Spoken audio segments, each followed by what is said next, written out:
الحمد للہ وکفی وسلام علی عبادہ الذین اصطفی اما بعد اعوذ باللہ من الشیطان الرجیم بسم اللہ الرحمن الرحیم الف لام را تلک آیات الکتاب المبین سبحان ربک رب العزت عما یصفون وسلام علی المرسلین والحمد للہ رب العالمین اللہم صلی علی سیدنا محمد وعلی آل سیدنا محمد وبارک وسلم اللہم صلی علی سیدنا محمد وعلی آل سیدنا محمد وبارک وسلم اللہم صلی علی سیدنا محمد وعلی آل سیدنا محمد وبارک وسلم۔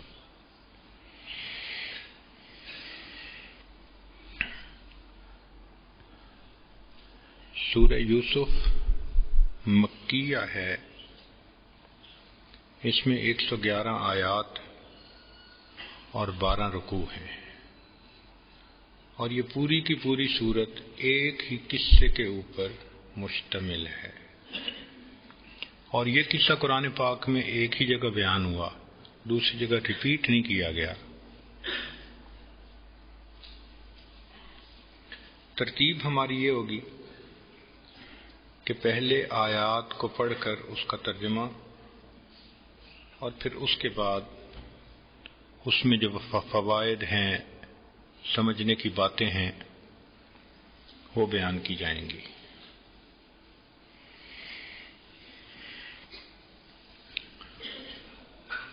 یوسف علیہ السلام کا تذکرہ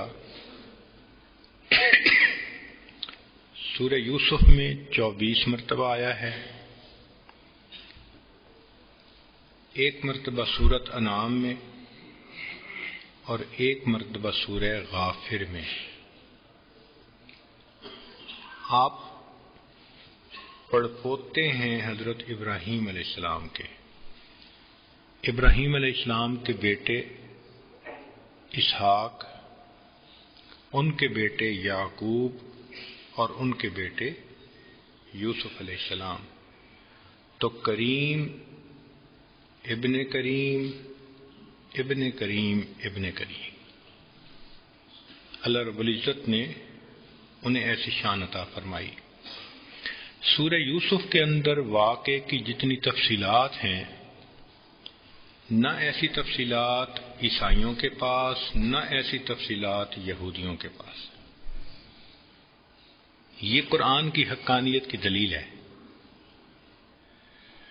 کہ جو اپنے آپ کو ان کا وارث سمجھتے ہیں، ان کے پاس بھی اتنی تفصیلات نہیں جو تفصیلات اللہ رب العزت نے اس واقعے کے بارے میں قرآن پاک میں نازل فرمائی ہے۔ شان نزول اس کا یہ تھا کہ جب یہودیوں کو پتہ چلا کہ نبی علیہ السلام تو اسماعیل علیہ السلام کی اولاد میں سے ہیں، تو ان کو اس بات پہ بڑا دکھ تھا۔ وہ یعقوب علیہ السلام کی آگے اولاد بنتے تھے اسحاق علیہ السلام سے، تو اس وجہ سے وہ کچھ نہ کچھ مخالفت کرتے ہی رہتے تھے، اور ان کے پاس علم بھی تھا، صاحب علم بھی تھے، اور جب عالم مخالف بن جائے تو وہ کسی نہ کسی علمی انداز سے بھی دوسرے کو نیچا دکھانے کی کوشش کرتا ہے۔ چنانچہ وہ مشرکین کو کہتے تھے کہ ان سے یہ بات پوچھو، ان سے یہ بات پوچھو، خود پیچھے رہتے تھے کہ جواب ٹھیک دیا تو چپ رہیں گے، اور غلط دیا تو ہمیں موقع مل جائے گا۔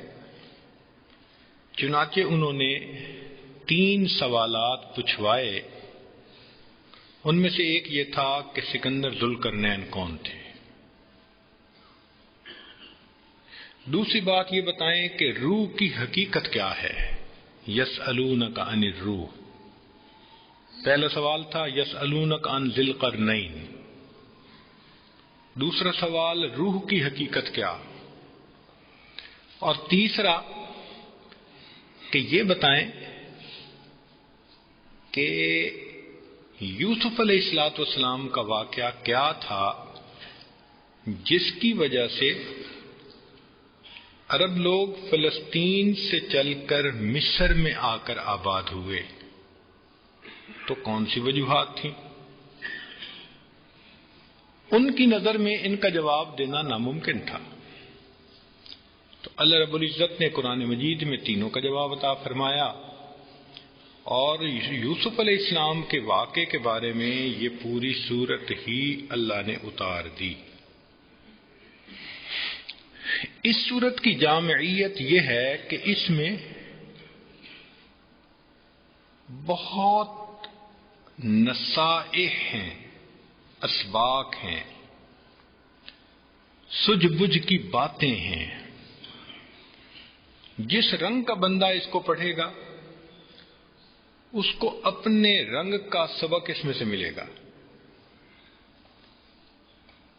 اس لیے اللہ تعالیٰ نے اس کو فرمایا احسن القصص، قصوں میں سے بہترین قصہ. چنانچہ قراء اس کو سورہ احسن کہتے ہیں، زاہد لوگ اس کو سورہ زہد کہتے ہیں کہ زہد کا سبق ملتا ہے. عارف اس کو سورہ معرفت کہتے ہیں.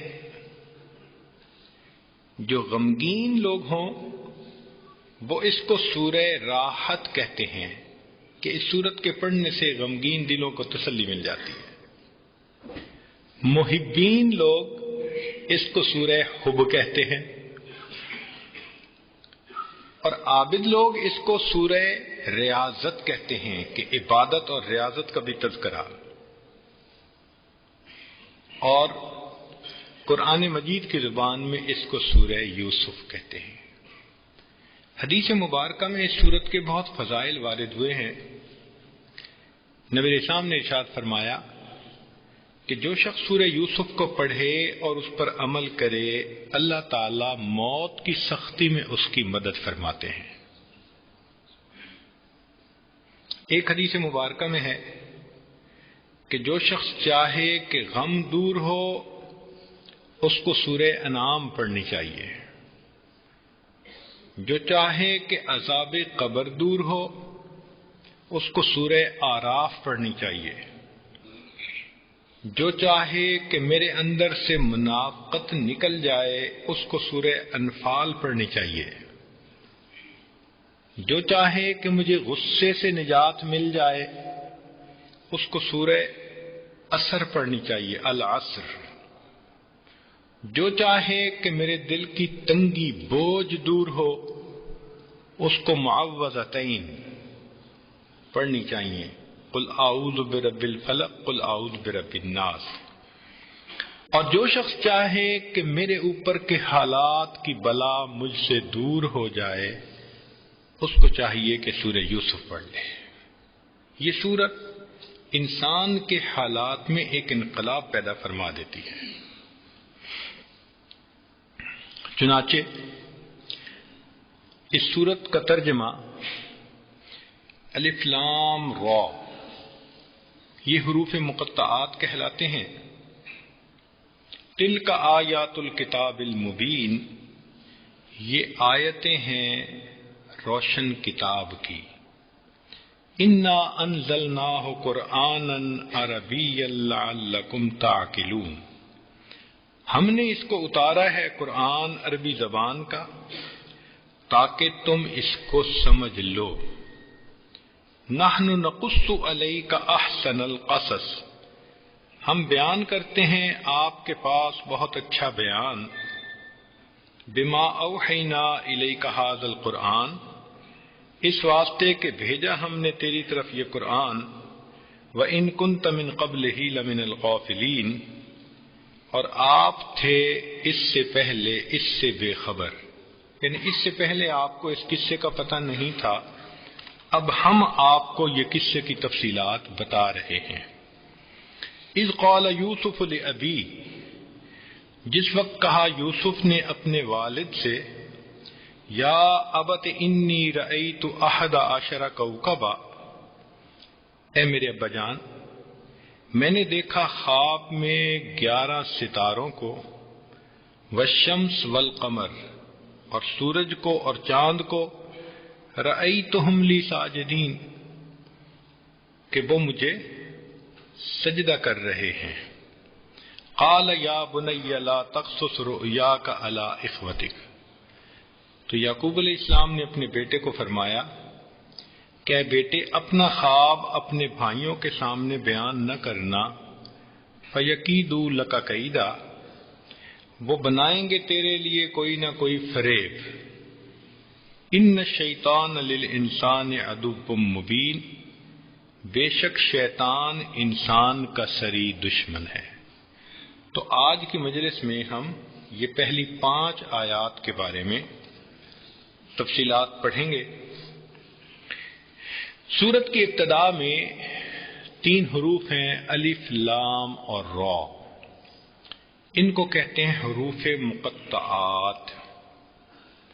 اصل میں تو اس کا علم اللہ کے پاس ہے، اللہ ہی جانتا ہے کہ اس کے معانی مفاہیم کیا ہیں، تاہم اللہ نے اپنے حبیب صلی اللہ علیہ وسلم کو بھی اس کے معنی بتائے۔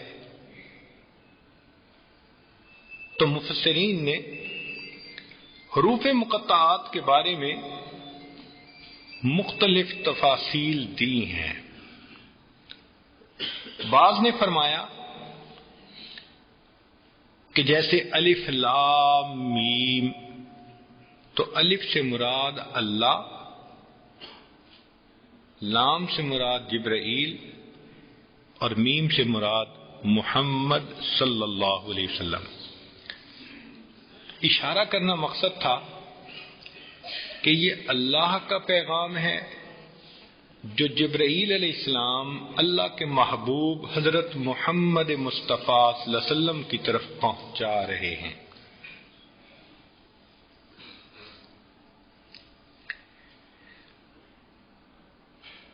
دوسرا نقطہ، مفسرین نے لکھا کہ اللہ رب العزت نے حروف مقطعات کو اس لیے نازل فرمایا کہ کفار اور مشرکین کو یہ سمجھایا جا سکے کہ دیکھو، جو عربی زبان تم بولتے ہو، جن حروف سے وہ بنی ہے وہی حروف اس قرآن میں استعمال ہوئے ہیں، لیکن ان حروف سے تم ایسا کلام بنا کر اگر دکھا دو تو ہم تب تمہیں مانے۔ چنانچہ سارے انسان اور جن آپس میں مل جائیں، وَلَوْ كَانَ بَعْضُهُمْ لِبَعْضٍ ظَهِيرًا، تو سارے کے سارے مل کر قرآن پاک کی ایک آیت جیسی آیت بھی نہیں بنا سکتے۔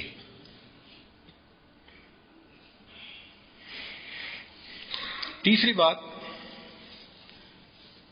کہ بعض حضرات نے کہا کہ یہ اللہ اور اس کے حبیب صلی اللہ علیہ وسلم کے درمیان اشارے ہیں۔ جہاں محبت کا تعلق ہوتا ہے وہاں اشارے کام کر جاتے ہیں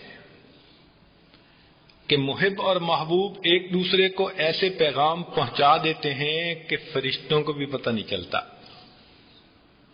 میانے عاشق و معشوق رمزیست، کرامن کاتبین را ہم خبر نیست۔ چنانچہ ان حروف مقطعات کو اگر ملائیں تو یہ بامانی لفظ بھی بن جاتے ہیں۔ جیسے ایک جگہ اللہ رب العزت نے فرمایا الف لام را، اور ایک جگہ فرمایا حامیم، اور تیسری جگہ فرمایا نون۔ اب تینوں کو ملائیں تو الرحمن کا لفظ بنتا ہے۔ تو اللہ رب العزت اپنے حبیب صلی اللہ علیہ وسلم کی طرف اشاروں سے یہ پیغام پہنچا رہے ہیں۔ اس کی مثال ایسے ہے کہ جیسے عربی کے شاعر نے کہا لا تحسبی ان نسینا الایجاف، تو یہ مت بھولنا اے میری محبوبہ کہ ہم اونٹ کو دوڑانا نہیں جانتے. قلت لها قفی فقالت لی کاف، میں نے اس کو کہا کہ تم رک جاؤ قفی، اور اس نے جواب میں کیا کہا قاف، کہ تمہیں پورا لفظ بولنے کی کیا ضرورت ہے، لوگ سمجھ جائیں گے کہ تم مجھے کیا کہنا چاہ رہے ہو، تو قاف ہی کافی ہے. تو اب دیکھیں کہ محب اور محبوب کے درمیان ایک حرف اشارہ بن گیا، قاف کہنے سے دوسرا سمجھ گیا کہ مجھے رکنے کا اشارہ کیا جا رہا ہے. تو یہ اللہ رب العزت اور اس کے محبوب صلی اللہ علیہ وسلم کے درمیان اشارات تھے.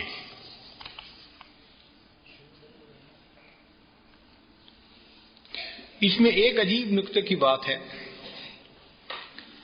کہ حروف مقطعات کی تعداد بغیر تکرار کے اگر گنی جائے تو 14 بنتی ہے، اور عربی زبان میں حروف عام طور پر 29 کہتے ہیں، مگر اگر حمزہ اور الف کو ایک کر دیں تو یہ بھی 28 بن گئے. تو معلوم ہوا کہ جتنے حروف عربی زبان میں ہیں ان میں سے آدھے حروف کو اللہ رب العزت نے حروف مقطعات میں استعمال فرمایا اور باقی آدھوں کو استعمال نہیں کیا. کہ لوگوں تم میں سے کوئی زبان دانی کے بڑے ماہر ہوں جو مقابلے پہ آنا چاہیں تو ہم نے آدھے حروف سے اپنا کلام بنا دیا، باقی آدھے حروف سے تم اپنا مقابلہ کر کے دکھا دو. اگر ان حروف کو ایک جگہ جمع کیا جائے تو نون صاد ہا کاف یا میم قاف الف طا عین لام ہا سین را، یہ 14 حروف بنتے ہیں. بعض ایسی صورتیں ہیں جو ایک حرف والی ہیں، ایک حرف مقطع اس سے، جیسے نون قاف، یہ ایک حرف والی صورت ہے. ایسی صورتوں کی تعداد 3 ہے. 2 حروف مقطعات والی صورتوں کی تعداد 9 ہے. 3 والی صورتوں کی تعداد 13 ہے. 4 حروف مقطعات والی صورتوں کی تعداد 2 اور 5 حروف مقطعات والی صورتوں کی تعداد وہ بھی 2 ہے. مگر جن صورتوں کے شروع میں ایک حرف آیا جیسے الف، تو اکثر دیکھا گیا کہ جن صورتوں کے شروع میں الف کا حرف آیا ہے اس کے بعد قرآن مجید کا تذکرہ ضرور ہوا ہے. یعنی الف سے اگر اللہ کا لفظ بنتا ہے تو پھر اس کے بعد فوراً اس کے کلام کا تذکرہ ضرور آیا ہے. جن صورتوں کے شروع میں تو کا لفظ آیا ہے، تو آپ دیکھیں گے کہ ان صورتوں میں حضرت موسیٰ علیہ السلام کا تذکرہ ضرور ہوا ہے. چونکہ موسیٰ علیہ السلام کا اژدہا تھا نا، تو اگر اژدہا کو دیکھیں تو وہ بیٹھتا ہے تو کی شکل بنتی ہے.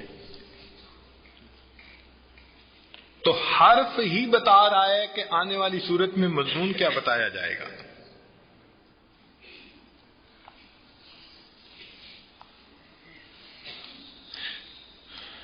ایک صورت کے شروع میں نون کا حرف ہے اور اس کے آگے پھر قلم کا تذکرہ.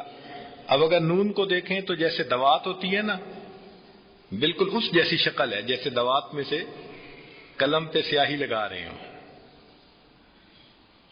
اور عربی زبان میں نون سے مچھلی مراد دی جاتی ہے، ذنون، اور جس سورت کی ابتدا میں نون کا حرف آیا ہے اس میں حضرت یونس علیہ السلام کا تذکرہ ضرور ہے. تو اس سے کچھ اندازہ ہوتا ہے کہ یہ شروع میں کچھ کوڈ ہیں جو اللہ رب العزت نے پسند فرما لیے اور وہ اشارہ کر رہے ہیں کہ آگے آنے والی سورت کے اندر کس سے متعلقہ مضامین ہیں.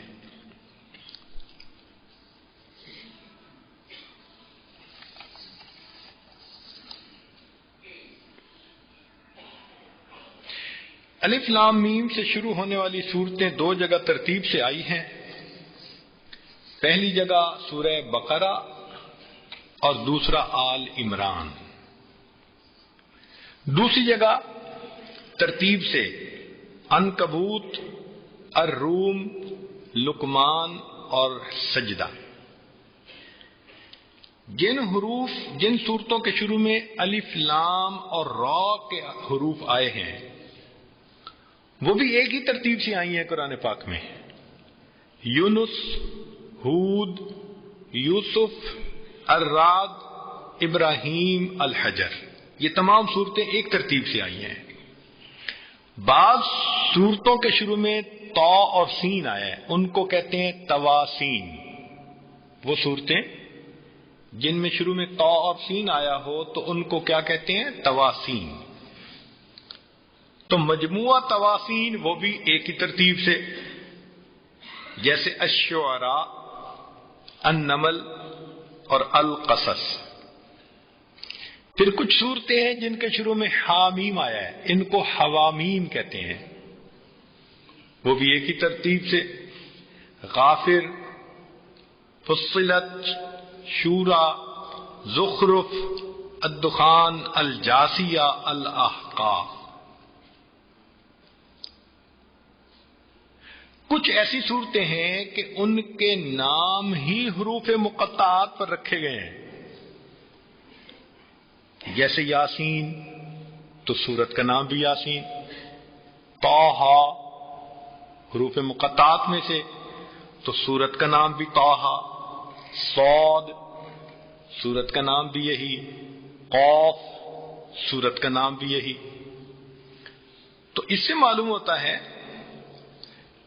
کہ بعض حروف مقطعات ہی کے اوپر ان صورتوں کے نام رکھ دیے گئے. بعض جگہوں پر لمبے حروف مقطعات آئے ہیں، جیسے کاف، ہا، یا، عین، صاد. یہ سورہ مریم کے شروع میں آئے ہیں اور کہیں نہیں آئے. حضرت علی رضی اللہ تعالیٰ عنہ اپنی دعا میں یوں مانگا کرتے تھے، یا کاف، ہا، یا، عین، صاد، یعنی اللہ کے جیسے ناموں کا کوئی یہ کوڈ ہو یا یہ اللہ کو بہت پسند لفظ ہو صفاتی ناموں میں سے. تو حضرت علی رضی اللہ تعالیٰ عنہ جب بہت مہم ہوتی تو دعا مانگتے ہوئے یہ بھی کہا کرتے تھے، جیسے ہم کہتے ہیں نا یا رحمان، یا رحیم، یا کریم، تو وہ یوں دعا مانگتے تھے، یا کاف عین، یا کاف ہا، یا عین، صاد، تو وہ ان کے ناموں سے دعا مانگا کرتے تھے.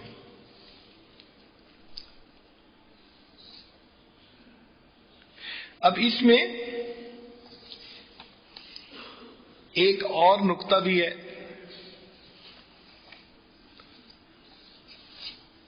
وہ یہ کہ حروف مقطعات کو لانے میں عجیب ترتیب اور حکمت ہے جس نے عقلوں کو حیران کر دیا ہے. قواعد تجوید کے حساب سے، چونکہ مجمع میں حفاظ اور قراء بھی ہیں، علماء بھی ہیں، تو دونوں سے متعلقہ کچھ باتیں ہو جائیں کہ حروف کی کچھ صفات ہیں جن کو صفات لازمہ کہا جاتا ہے. تو ہر صفت کے آدھے حروف کو حروف مقطعات میں استعمال فرمایا گیا. یعنی جتنی صفات ہیں ہر صفت کے اندر جتنے حروف ہیں ان میں سے آدھے حروف کو حروف مقطعات میں استعمال فرمایا گیا.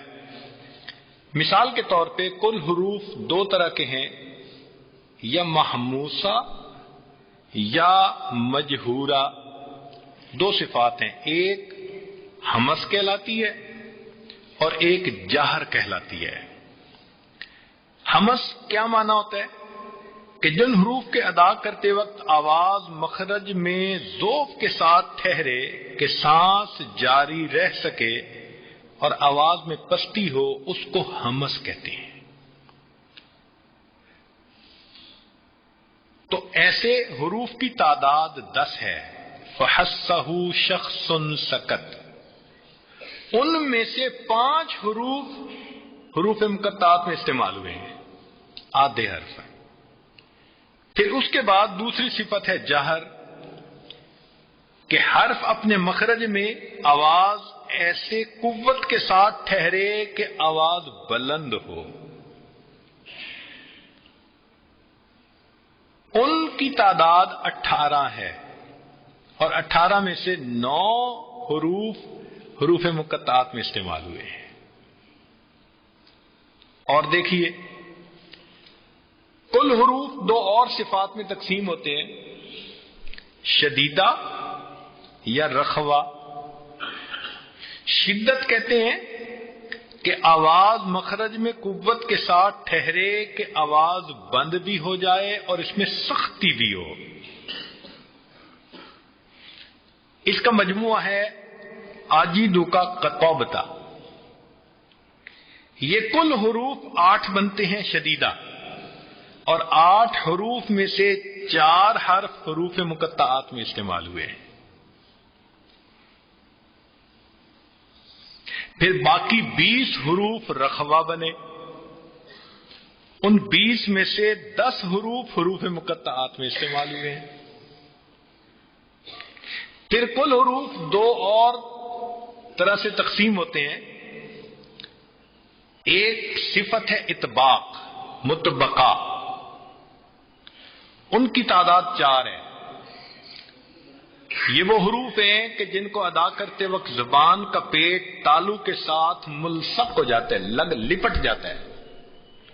صاد، طا، ضاد، ظا. تو یہ 4 حروف ہیں. ان میں سے 2 حرف حروف مقطعات میں استعمال ہوئے ہیں.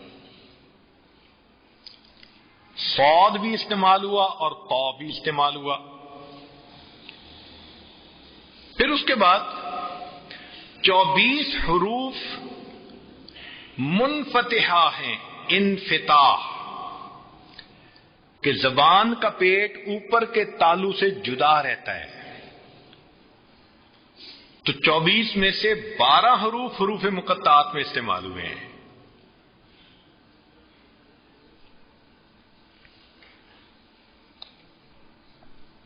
ہاں ایک صفت ہے جس کو قلقلہ کہتے ہیں، اس میں 5 حروف تھے، تو چونکہ 5 کا ہاف تو ہو نہیں سکتا، تو اس میں جو اقل تھا یعنی 2 جو تھے ان کو حروف مقطعات میں استعمال کیا گیا. حروف لین بھی 2 ہیں، واو اور یا، ان میں سے یا کے حرف کو استعمال کیا گیا. مزے کی بات اس میں یہ ہے کہ حروف مقطعات کو 3 جگہ مفرد لایا گیا، جیسے صاد، قاف اور نون. 3 جگہ پر یہ مفرد حروف ہیں. تو اس میں اشارہ ہے کہ حروف مفردہ اسم، فعل اور حرف تینوں جگہ پائے جاتے ہیں. طلباء متوجہ ہو کہ 3 حرف استعمال ہوئے ہیں مفرد طور پر، صاد، قاف اور نون. تو اس میں رمز کیا ہے کہ حروف مفردہ اسم، فعل اور حرف تینوں میں پائے جاتے ہیں. مثال کے طور پر اسم میں جیسے قے یہ امر ہے وقا یقی سے، اور لے یہ امر ہے ولیا یلی سے. تو دیکھو کہ ایک حرف اسم میں بھی پھر حرف میں بھی، جیسے بائے جر اور کاف تشبیہ.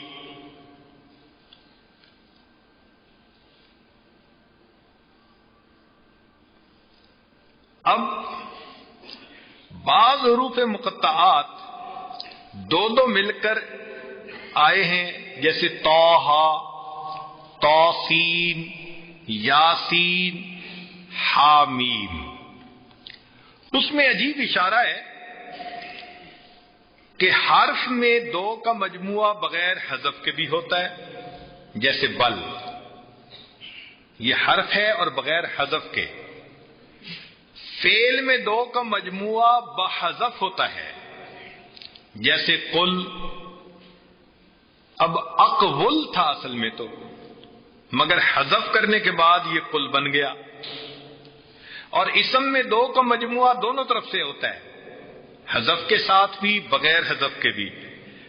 چنانچہ بغیر حذف کے جیسے من، اور حذف کے ساتھ جیسے دمن. یہ دم ون تھا، حذف کر کے دمن بن گیا. حروف مقطعات میں دو کا مجموعہ 9 صورتوں کے شروع میں آیا ہے. یعنی دو دو حرف جو آئے ہیں وہ کتنی صورتوں میں آئے ہیں؟ 9 صورتوں میں. اس میں اشارہ یہ ہے کہ دو کا مجموعہ اسم میں، فعل میں، حرف میں فتح، ضمہ اور کسرہ تینوں کے ساتھ آتا ہے. مثال کے طور پر اسم میں از، زو، من. اب یہ دیکھیں ضمہ، کسرہ اور فتح تینوں. تو اسم میں 2 حروف کے ساتھ 3، پھر فعل میں بھی 3، قل، بے اور خف. فتح بھی ہے، ضمہ بھی ہے، کسرہ بھی ہے. پھر حرف میں ان، ان اور مز. تو اگر 3 اسم کے، 3 فعل کے اور 3 حرف کے، تو یہ کتنے بنے؟ کل 9. اور 9 صورتوں میں اللہ تعالیٰ نے حروف مقطعات 2 والے استعمال فرمائے. پھر حروف مقطعات میں 3 کے مجموعے 13 عدد ہیں. 3 کے مجموعے 13 عدد ہیں. ان 13 کو لانے میں حکمت یہ تھی کہ دیکھو جو ثلاثی مجرد کے اوزان ہیں وزن وہ 13 عدد ہیں جو لغت عرب میں زیادہ مستعمل ہوتے ہیں. اب ثلاثی مجرد کے جو 10 ہیں وہ تو ہیں فلسن، فرسن، کتفن، آزدن، حمرن، انبن، ابلن، کفلن، سردن اور انقن. اور فعل ماضی کے 3 جیسے ناصرہ، عالیمہ اور شاروفہ. تو 13 ہو گئے. اور 13 صورتوں سے پہلے ہی یہ 3 حروف آئے ہیں. حروف مقطعات میں 4 کے مجموعے 2 عدد ہیں اور 5 کے مجموعے بھی 2 عدد ہیں. جیسے الف لام میم را 4 حرف، الف لام میم صاد. 5 کے مجموعے کاف ہا یا عین صاد، ہا میم عین سین قاف. اس میں بتانا مقصد یہ تھا کہ رباعی اور خماسی کے وزن 2 ہوا کرتے ہیں. ایک اصلی جیسے جعفرن اور دوسرا سفرجلن، اور ایک ملحق جیسے قرددن اور حجن فلن. تو مقصود یہ ہے کہ جتنا انسان غور کرتا چلا جائے، یہ اللہ رب العزت کا ایسا کلام ہے کہ جس کے معارف انسان کے اوپر کھلتے چلے جاتے ہیں اور لگتا ہے کہ کوئی سمندر ہے کہ جس کی گہرائیوں کا کوئی اندازہ نہیں لگا سکتا. لیکن علماء نے ہم عوام الناس کو ایک ہی بات بتائی کہ یہ حروف مقطعات اللہ اور اس کے حبیب صلی اللہ علیہ وسلم کے درمیان راز ہیں، لہذا کفار کے لیے یہ چیلنج ہے کہ تم حروف سے کلام بنا سکتے ہو تو بنا کے دکھا دو۔ قیامت تک قرآن کا یہ چیلنج رہے گا، اور کوئی آدمی قرآن مجید کی ایک آیت جیسی کوئی آیت بھی نہیں بنا سکے گا۔ بعض مفسرین نے کہا کہ اس سورت کے اندر 3 حرف استعمال ہوئے، الف، لام اور را۔ تو اللہ رب العزت نے یہ 3 حروف کیوں استعمال فرمائے؟ الف سے مراد اللہ، لام سے مراد لی، اور را سے مراد ربوبیہ، کہ ربوبیت میرے ہی لیے ہے۔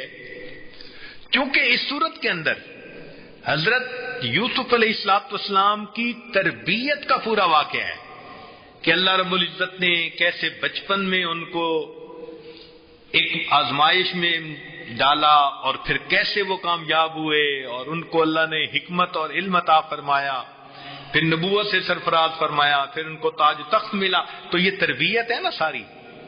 تو چونکہ اس صورت میں حضرت یوسف علیہ السلام کی تربیت سے متعلق پورا واقعہ تھا، اور جو مربی ہوتے ہیں، ماں باپ ہوتے ہیں، ان کو بھی سمجھایا گیا کہ تم نے اپنے بچوں کی تربیت کیسے کرنی ہے۔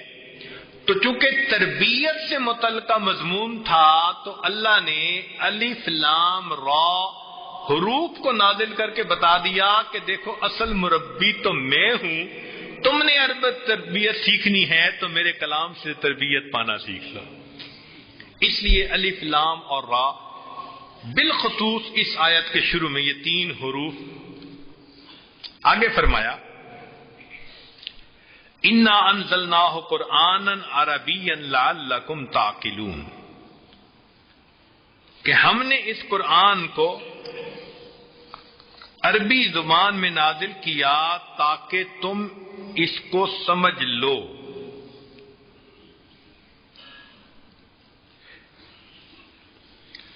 اور یہ کتاب مبین کیوں کہلائی؟ اس لیے کہ حلال اور حرام کو واضح کرتی ہے، حدود اور احکام کو کھول دیتی ہے۔ کتاب مبین اس لیے بھی کی کہ یہودیوں کے دماغ کھل جائیں۔ کتاب نے سورہ یوسف، یعنی واقعہ سورہ یوسف کو اس طرح کھول کے بیان کیا کہ اب ان یہود کے پاس اس کی حقانیت اور اس کے کلام خدا ہونے کے ماننے کے سوا کوئی دوسرا چارہ نہیں تھا۔ قرآن مجید کے اور بھی کئی نام ہیں جو خود قرآن مجید میں استعمال ہوئے ہیں۔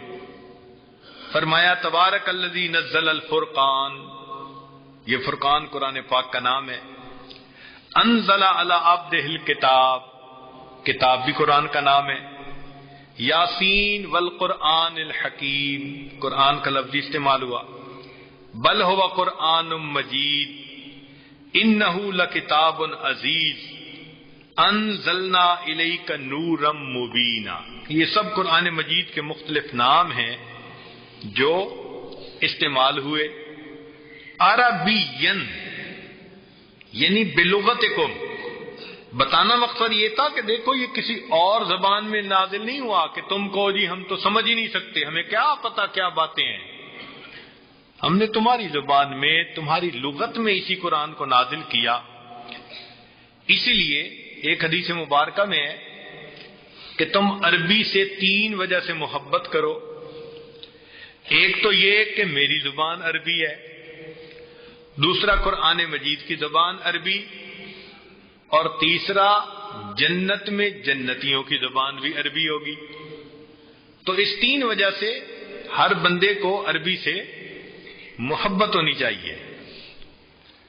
آج کل نوجوانوں کو دیکھتے ہیں کہ ان کو انگریزی سے بہت محبت بڑھتی جا رہی ہے۔ تو اس پر شاعر نے شعر لکھا سنا ہے وہاں ہوگی بولی عرب کی، یعنی جنت میں سنا ہے وہاں ہوگی بولی عرب کی، مگر ہم نے سیکھی ہے انگلش غضب کی۔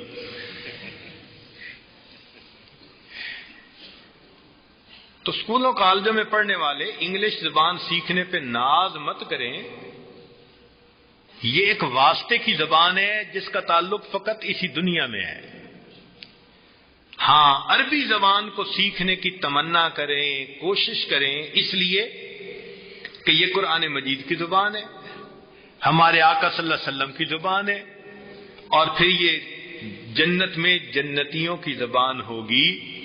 اس لیے ہر بندے کو چاہیے کہ اس زبان کو سیکھے تاکہ اللہ تعالی کے کلام کو سمجھ سکے۔ اچھا، بعض لوگوں کو دیکھا ہے وہ کہتے ہیں جی ہمیں عربی نہیں پڑھائیں، بس ترجمہ پڑھا دیں۔ بھائی جب زبان نہیں سیکھیں گے تو ترجمہ کیسے جانیں گے؟ تو اس لیے عربی زبان سیکھنے سے گھبرانے کی ضرورت نہیں ہوتی۔ آپ بچوں کو سکھانا شروع کر دیں تو بچے سیکھ جاتے ہیں۔ آخر ایک بچہ پیدا ہوتا ہے تو اس کو پشتو کون سکھاتا ہے؟ ماں باپ ہی سکھاتے ہیں نا۔ ہم تو حیران ہوتے ہیں اتنی مشکل زبان بچے سیکھ جاتے ہیں۔ کیا الفاظ ہیں، ماشاء اللہ، سبحان اللہ۔ تو معلوم ہوا کہ ماں باپ بچے کو جو زبان سکھائیں وہ زبان بچے سیکھ جاتے ہیں۔ ہمارے بچے اگر عربی نہیں سیکھتے تو یہ قصور ماں باپ کا ہے۔ اگر خود نہیں سکھا سکتے تو چلو استاد کے پاس بھیجیں، اور اگر نہ خود سکھائیں گے نہ استاد کے پاس بھیجیں گے تو پھر غفلت کے مرتکب ہو جائیں گے۔ اس لیے عربی زبان سیکھنا ہماری زندگی کا ایک شوق ہونا چاہیے تاکہ ہم بھی قرآن مجید کو پڑھ سکیں اور سیکھ سکیں، سمجھ سکیں۔ لعلکم تعقلون کے الفاظ اس لیے فرمائے کہ تاکہ تم سمجھ سکو۔ کیا مانا؟ کہ تاکہ تم ایمان لا سکو۔ یہ دین اسلام اتنا پیارا دین ہے کہ اس نے انسان کو عقل سے ایک طرف ہٹایا نہیں ہے کہ جی دین کو سیکھنے کے لیے عقل کو ایک طرف رکھ دو، نہیں۔ دین اسلام کی جتنی بھی باتیں ہیں عقل مند آدمی کو سمجھ آتی ہیں، اس لیے کہ یہ دین فطرت ہے۔ ہاں، عقل ہو مگر سلیم ہو۔ اگر عیار ہو جائے تو پھر تو سمجھنے کی نیت ہی نہیں۔ تو عقل سلیم اگر ہوگی تو اس کی دین کی ہر بات کے اندر معارف نظر آئیں گے، حکمت نظر آئے گی۔ اس لیے دین اسلام یہ نہیں کہتا کہ آنکھیں بند کر لو، فقط دین کو نہیں۔ شریعت کہتی ہے آنکھیں کھولو، آسمان کو دیکھو، زمین کو دیکھو، اللہ کی نشانیوں کو دیکھو۔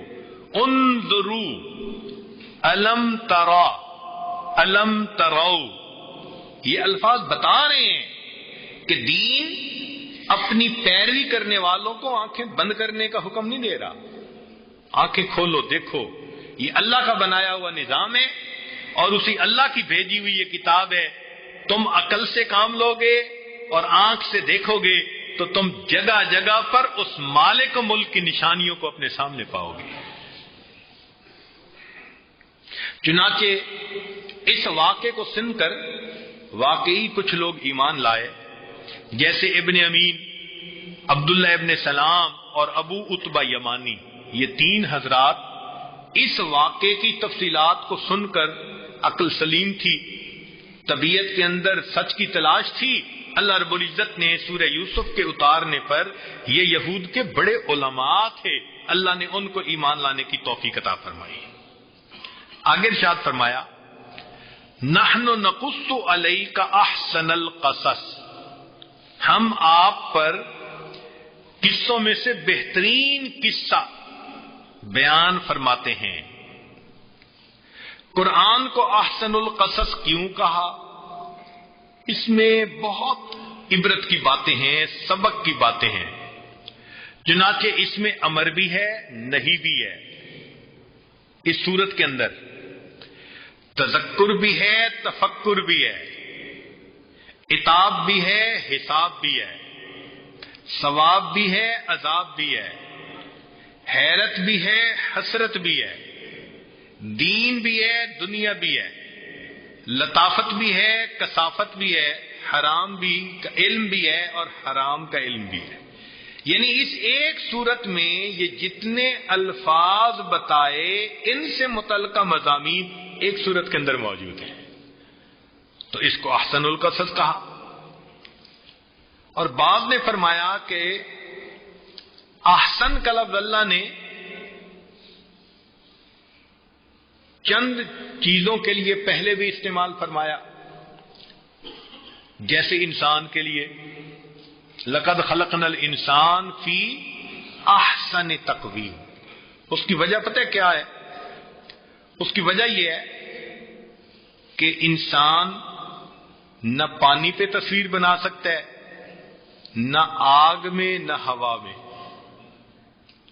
تینوں پہ انسان تصویر نہیں بنا سکتا، اور اللہ نے تینوں سے تصویر بنائی، آگ سے جنوں کی، ہوا سے عیسیٰ علیہ السلام، روح جو فرمایا، اور پانی سے اولاد آدم، پانی سے پیدا ہوا انسان۔ تو دیکھیے اللہ رب العزت وہ ذات ہے، کیونکہ اس نے تصویر بنا کر دکھا دی، فرمایا کہ دنیا کے مصورو ہم نے انسان کو لقد خلقنا الانسان فی احسن تقویم۔ دین کو بھی احسن فرمایا گیا، اس لیے کہ پہلے تمام انبیاء پر جو چیزیں نازل ہوئیں اللہ رب العزت نے تمام کا مجموعہ دین اسلام میں عطا فرما دیا، لہذا یہ دین تمام ادیان سے احسن دین بن گیا، تو اس کے لیے بھی اللہ نے احسن کا لفظ استعمال فرمایا۔ حدیث میں مؤذن کی آواز کو تمام آوازوں سے احسن فرمایا گیا، اس کی کیا وجہ؟ کہ اللہ رب العزت کو یہ آواز بہت محبوب ہے کہ بندے اس کی کبریائی بیان کریں، اللہ اکبر۔ تو انبیاء، علماء، شہداء کے بعد مؤذن جنت میں سب سے زیادہ منور چہرے والے لوگ ہوں گے۔ ایک حدیث میں ہے کہ مؤذن کے لیے مچھلیاں بھی استغفار کرتی ہیں۔ ایک حدیث مبارکہ میں ہے کہ جو مؤذن ہوگا اس کو اللہ تعالیٰ موت کی سختی سے محفوظ فرمائیں گے، اور ایک حدیث پاک میں ہے کہ اللہ تعالیٰ مؤذن کو قیامت کے دن نور کے ممبروں پر بٹھائیں گے۔ تو معلوم ہوا کہ انسان کی شکل کے لیے بھی احسن کا لفظ، اور دین کے لیے بھی احسن کا لفظ، مؤذن کی اذان کے لیے بھی احسن کا لفظ، اور اس قصے کے لیے بھی احسن کا لفظ۔ تو مفسرین نے لکھا کہ ایک وجہ تو یہ تھی کہ صاحب قصہ بہت حسین تھے، اللہ رب العزت نے انہیں صباحت عطا فرمائی تھی حسن میں، اور وہ اپنی مثال آپ تھے، لہذا چونکہ صاحب قصہ بہت حسین تھے اس مناسبت سے اس کو احسن القصص فرمایا۔ اور بعض نے فرمایا کہ نہیں، یہ قصہ تمام کہانیوں اور قصوں سے زیادہ کامل ہے۔ چیز تبھی اچھی ہوتی ہے نا جب کامل ہو، تو اس قصے کے اندر دیکھیں کتنے مضامین ہیں، دین کے مضامین بھی ہیں اور دنیا کے بھی، سیرت کے بھی ہیں، سوانح کے بھی، رموز سیاست کے بھی ہیں اور حکومت کے بھی، معاشی خوشحالی کی تدبیریں بھی ہیں، اور حسن اور عشق کی حشر سامانیاں بھی ہیں، اور زہد و تقوی کی دستگیری بھی، انبیاء اور صالحین کا تذکرہ بھی، ملائکہ اور پرندوں کا تذکرہ بھی، جنوں اور انسانوں کا تذکرہ بھی، چوپایوں اور شیاطین کا تذکرہ بھی، بادشاہوں، تاجروں، عالموں اور جاہلوں کے حالات بھی، غربت کا تذکرہ بھی، امیری کا بھی، عزت کا تذکرہ بھی اور ذلت کا بھی، صبر کا تذکرہ بھی اور انسانوں کی مکاری کا تذکرہ بھی، اور نیک لوگوں کی نیکوکاری کا تذکرہ بھی۔ کیونکہ اتنے تمام مضامین اس ایک سورت کے اندر اور واقعے کے اندر ہیں، اس لیے اللہ تعالیٰ نے اس کو احسن القصص فرمایا کہ یہ قصوں میں سے بہترین قصہ ہے۔ فرمایا لمن الغافلین، تاکہ کہ ہمارے بیان کرنے سے پہلے آپ اس قصے سے بے خبر تھے۔ غفلت پردے کا دوسرا نام ہے، اس لیے جب دل میں غفلت آتی ہے تو کیا ہوتا ہے؟ دل میں پردہ آ جاتا ہے۔ انسان کا دل غفلتوں سے بھرا ہوا اور زمین کا پیٹ حسرتوں سے بھرا ہوا۔ انسان کا پیٹ کس سے بھرا ہوا اور زمین کا پیٹ کس سے بھرا ہوا؟ اب یہ معلوم نہیں کہ زندوں کی غفلتیں زیادہ ہیں یا مردوں کی حسرتیں زیادہ ہیں۔ اب آگے قصہ یوں شروع فرمایا، اذ قال یوسف لأبیہ یا ابت انی رأیت 11 کوکبا والشمس والقمر رأیتہم لی ساجدین۔ جب یوسف علیہ السلام نے اپنے والد سے کہا، اے ابا جان، میں نے دیکھا ہے 11 ستارے، سورج اور چاند مجھے سجدہ کر رہے ہیں۔ اب اس میں ایک لفظ ہے یا ابتی، اس کا معنی ہے اے میرے ابا جان۔ اس میں ادب بھی ہے اور محبت بھی ہے۔ تو قرآن مجید سے ہمیں ایک تعلیم ملی کہ جہاں جتنے قریبی رشتے ہوں وہاں محبت کا اظہار بھی ہونا چاہیے اور ادب کا اظہار بھی ہونا چاہیے۔ اب جیسے ایک لفظ ہے ابو، تو اس میں ادب بھی ہے محبت بھی ہے۔ قرآن مجید نے استعمال کیا وَقَانَ أَبُوهُمَا صَالِحًا۔ کئی جگہوں پہ لوگ اپنے والد کو پپا کہتے ہیں، ڈیڈی کہتے ہیں۔ اب ڈیڈی سے اور پاپا سے کیا محبت ظاہر ہوگی بھائی؟ اس لیے ہمارے حضرت فرماتے تھے کہ یہ نوجوان نسل اپنے باپ سے ایسے نفرت کرتی ہے جیسے کوئی پاپ سے نفرت کرتا ہے۔ تو پاپ سے ہی پپا بنا لیا ہوگا۔ تو لفظ وہ استعمال کرنا چاہیے کہ جو محبت بھی ہو ادب بھی ہو۔ تو اس کے لیے والد کے لیے ابو کا لفظ، ابا جان، یہ لفظ زیادہ محبت اور ادب کو ظاہر کرتے ہیں۔ پھر آگے فرمایا انی رأیت، میں نے دیکھا۔ ہمارے مشائخ 4 لفظ استعمال کرنے سے بڑے گھبراتے ہیں، تلقین کرتے ہیں کہ یہ 4 لفظ استعمال نہ کرو۔ کون کون سے؟ انا، میں، لی، میرا، اندی، میرے پاس، نحنو، ہم۔ یہ 4 لفظ استعمال کرنے مشائخ کے نزدیک بہت بوجھل کام ہے۔ اس کی وجہ کیا؟ کہ 4 لفظ قرآن مجید میں استعمال ہوئے، جنہوں نے استعمال کیے انہوں نے اس کی سزا بھگتی۔ مثلا انا کا لفظ استعمال کیا ابلیس نے، انا خیر منہ، تو انا کا لفظ استعمال کرنے کے بعد مردود ہوا نا، دھتکار دیا گیا۔ لی کا لفظ استعمال کیا فرعون نے،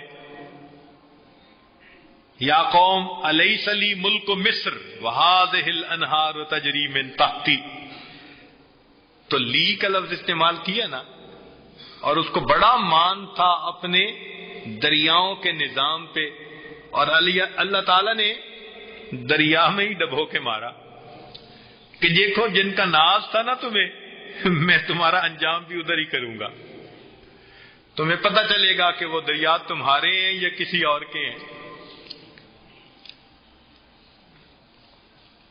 اندی یہ استعمال کیا لفظ قارون نے، انما اوتیتہ علی علم من عندی، کہ میرے پاس جو مال ہے یہ میرے خون پسینے کی کمائی ہے، میں اتنا اچھا بزنس مین، فلاں ڈیل کی، اتنا مجھے پروفٹ ہوا، کوئی درختوں سے اتارا ہو تھوڑا ہے۔ تو اس نے کہا کہ یہ میں نے اپنے علم کی وجہ سے پایا، اندی میرے پاس۔ اللہ نے اسی کے خزانے کو اس کے سر پہ رکھ کے زمین کے اندر ہمیشہ کے لیے دھسا دیا۔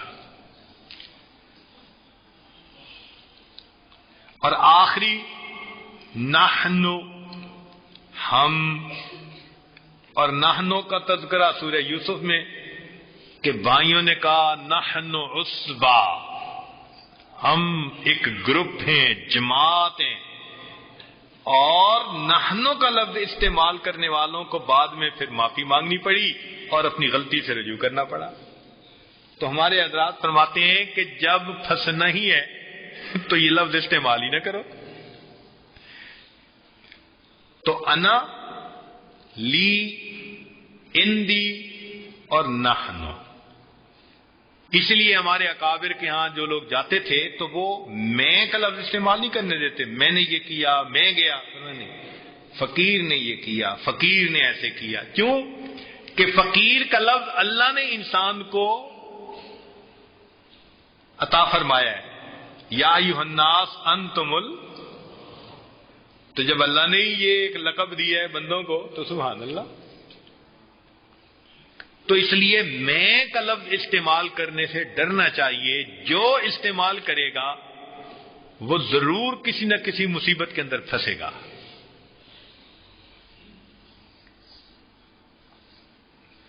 آگے فرمایا قال یا بنی، یعقوب علیہ السلام نے اپنے بیٹے سے فرمایا اے میرے بیٹے، لا تقصص رؤیاک علی اخوتک، اس خواب کو اپنے بھائیوں کے سامنے بیان نہ کرنا، فیکیدوا لک کیدا، وہ تمہارے لیے کوئی مکر کریں گے۔ رؤیاک، اپنے خواب کو، یہ خواب کا علم بھی مستقل ایک علم ہے، اسی لیے ہر بندہ خواب کی تعبیر کا علم نہیں رکھتا اور اسے زیب بھی نہیں دیتا کہ وہ خوابوں کی تعبیر بیان کرے، بلکہ ہمارے علماء نے لکھا ہے کہ خواب کی تعبیر بتانا ایسا ہی ہے جیسے مفتی کو فتویٰ دینا۔ تو جیسے ہر بندہ فتویٰ نہیں دے سکتا تو ہر بندہ خواب کی تعبیر بھی نہیں بتا سکتا۔ ہاں اگر کتاب میں سے پڑھی ہو یا عالم سے سنی ہو تو سنا دینا سبق کے طور پہ وہ الگ بات ہوتی ہے۔ کچھ لوگوں کو شوق ہوتا ہے خواب کی تعبیریں بتانے کا، یہ ایک علم ہے جو اللہ نے یوسف علیہ السلام کو عطا فرمایا، اور پھر اس کے بعد اس امت کے علماء کو بھی یہ علم ملا۔ ابن سیرین رحمت اللہ علیہ اس امت کے وہ عالم تھے جن کو اللہ نے خوابوں کی تعبیر کا علم دیا، چنانچہ ان کی کتاب ہے تعبیر الرؤیا، یہ کتاب ہے ان کی، تو اس میں خوابوں کی تعبیر ہے اور عجیب و غریب تعبیر ہوتی ہے، انسان پڑھ کے حیران ہوتا ہے۔ ان کے پاس ایک بندہ آیا اور جی میں نے خواب میں آگ دیکھی، فرمایا نفع ملے گا۔ پھر کچھ عرصے بعد آدمی آیا، جی خواب میں آگ دیکھی، بھئی تیرا نقصان ہوگا۔ تو سننے والا شاگرد بڑا حیران کہ حضرت پہلے کو تو خوشخبری اور دوسرے کے لیے آپ نے پریشانی کی بات سنا دی۔ تو حضرت نے بتایا اس لیے کہ پہلے نے خواب میں آگ دیکھی تھی سردی کے موسم میں، اور سردی میں آگ کا دیکھنا انسان کو راحت دیتا ہے. میں نے کہا کہ تمہیں خوشی ملے گی. اور دوسرے نے آگ دیکھی تھی گرمی کے موسم میں، اور گرمی میں آگ انسان کو تکلیف پہنچاتی ہے. میں نے تعبیر دی بھئی تمہیں کوئی مصیبت آئے گی. اب اتنی باریکی ہم میں سے کون جانتا ہے؟ اس لیے ایک آسان کام کہ جب کوئی خواب سنائے تو اسے کہو بیاں خوابوں کے شہزادے مت بنو. اچھا، خواب میں اگر کوئی بندہ دیکھ لے کہ میں ملک کا صدر بن گیا تو بن جاتا ہے تو وہی نا جو سویا تھا وہی تھا، اٹھا ہے تو وہی ہے. تو کیا فائدہ ان خوابوں کے پیچھے بھاگتے پھرنے کا؟ اور اگر کوئی جی خواب سچے ہوتے ہیں تو وہی سنو، یوسف علیہ السلام نے سچا خواب دیکھا، پھر والد گرامی نے اس کی تعبیر بھی دے دی کہ یہ اچھا خواب ہے، مگر کنویں میں جانا پڑا، مصر کے بازار میں بکنا پڑا، محل کے اندر غلام بن کے رہنا پڑا، پھر آزمائش میں سے گزرنا پڑا، پھر جیل کاٹنی پڑی، تب جا کے سالوں کے بعد اللہ نے ان کو تخت و تاج عطا فرمایا. پھر اتنا مجاہدہ کرنے کے لیے کوئی تیار ہے؟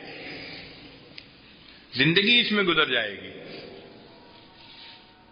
ہاں، جو سچے خواب ہیں وہ نبوت کا 46واں حصہ ہیں، حدیث پاک ہے. کبھی سوچا کہ ان کو 46واں حصہ کیوں کہا گیا؟ سنیے، نبوت کی زندگی تھی 23 سال. نبوت کی زندگی کتنی تھی؟ اور 23 سال کی ششمائیاں بنائیں تو کتنی بنتی ہیں؟ 46واں. اور حدیث پاک میں آتا ہے کہ قرآن مجید اترنے سے پہلے نبی علیہ السلام کو جب غار حرا میں عبادت کے لیے جاتے تھے تو 6 مہینے تک رویائے صادقہ نظر آتے رہے. تو 6 مہینے نبوت کا کون سا حصہ بنے؟ 46واں حصہ بن گئے.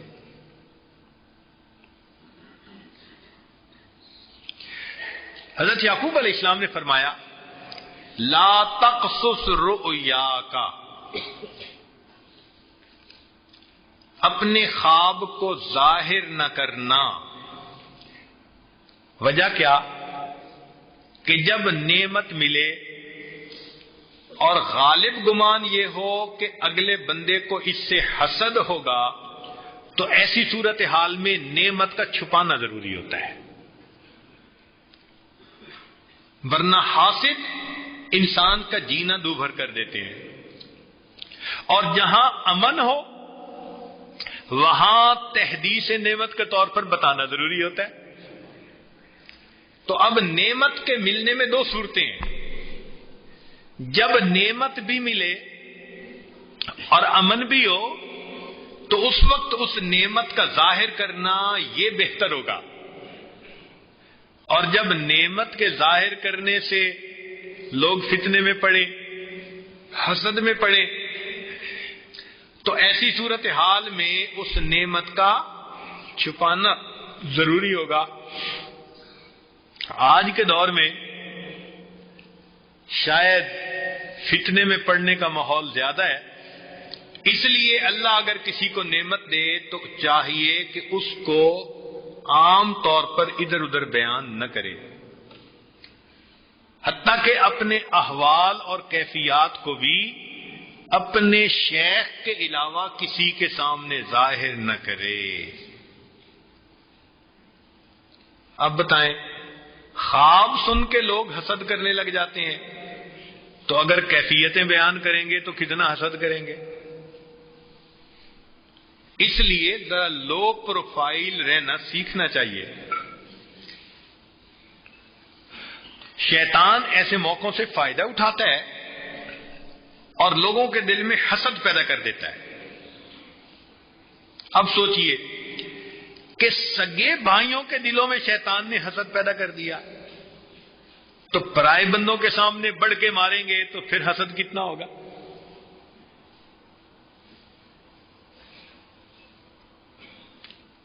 یہاں سے کچھ اور بھی جو ہے ہمیں اشارات ملتے ہیں کہ حضرت یعقوب علیہ السلام نے مناسب سمجھا کہ اس میرے بیٹے کو اللہ نے جو نعمت دی یہ اپنے تک محدود رکھے، دوسرے بھائیوں کو نہ بتائے، وہ فتنے میں نہ پڑ جائیں۔ تو معلوم ہوا کہ جو تربیت کرنے والے لوگ ہیں وہ اولاد کی تربیت میں اس بات کا خیال رکھیں کہ کسی وجہ سے ایک کی محبت دوسروں کو فتنے میں نہ ڈال دے، تو وہ دوسروں کا بھی خیال رکھیں۔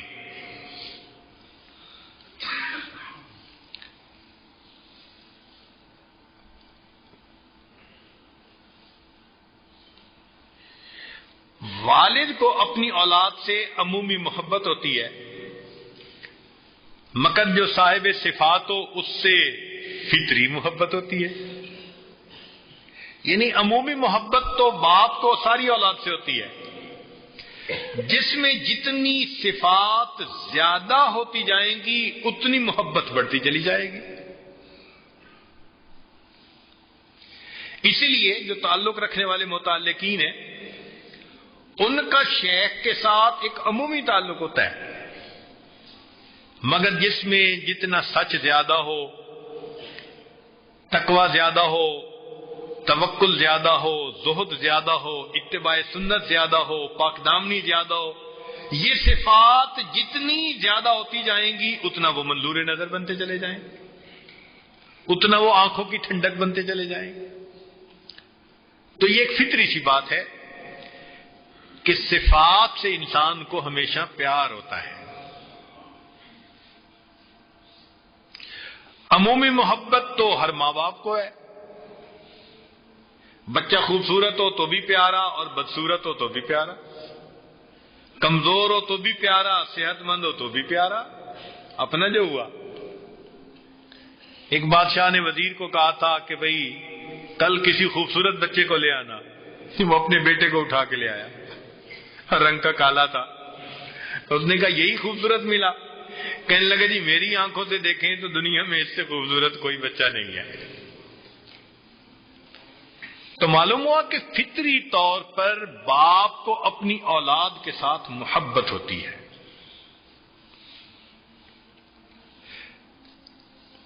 حضرت حسن عنہ نے اپنی بیٹی سے سوال کیا، سیدنا حسن رضی اللہ تعالی کہ بیٹی تمہیں اپنی اولاد میں سے کس سے محبت ہے؟ اس نے عجیب جواب دیا، کہنے لگی چھوٹے سے جب تک بڑا نہ ہو جائے، غائب سے جب تک واپس نہ آ جائے، اور بیمار سے جب تک تندرست نہ ہو جائے۔ ماں ہے نا، سبحان اللہ، عجیب جواب دیا کہ ان بچوں سے ماں کو واقعی جو کمزور ہوگا ماں کی محبت زیادہ ہوگی، جو بیمار ہوگا ماں کی شفقت اس پر زیادہ ہوگی، جو دور ہوگا اس سے محبت زیادہ ہوگی۔ اب اس کا یہ مطلب نہیں کہ باقیوں سے محبت نہیں ہوتی، نہیں، فطرتاً انسان اس محبت کی طرف کھنچ رہا ہوتا ہے۔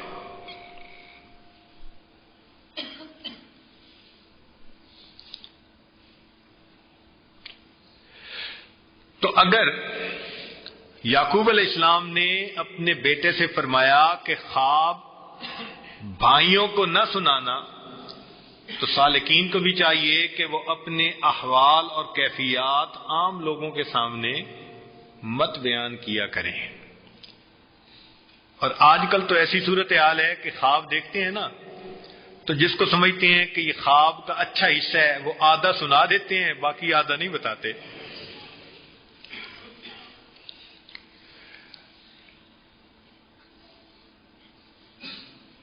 ایسی صورت تو نہیں ہوتی کہ اگلا سننے والا اتنا ہی بے بصیرت ہوتا ہے کہ اسے پتہ ہی نہ چلے۔